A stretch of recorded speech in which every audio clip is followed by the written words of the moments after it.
You're lucky to get past 150 to 200 on this, and now you're spending $15,000+ if you have a major failure. And I don't think that was ever, that was never in the mind of Congress whenever they brought the Clean Air Act to play.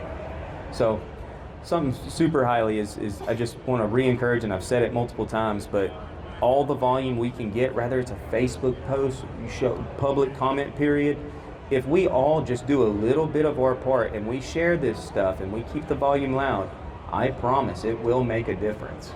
So we're speaking directly with these guys, and they're listening for the first time, and maybe for a short window, we have their ear and we can actually make some changes. And we don't have to go through Congress to do this. We just need to raise the alarm bells higher up at the government to show, hey, we do have support. We all want clean air, but we need common sense also, and we need the reality of doing good instead of just the perception.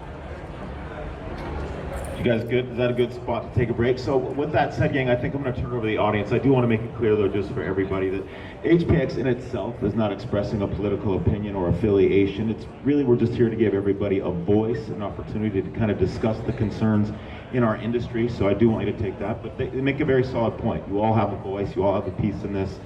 So if something appeals to you, by all means,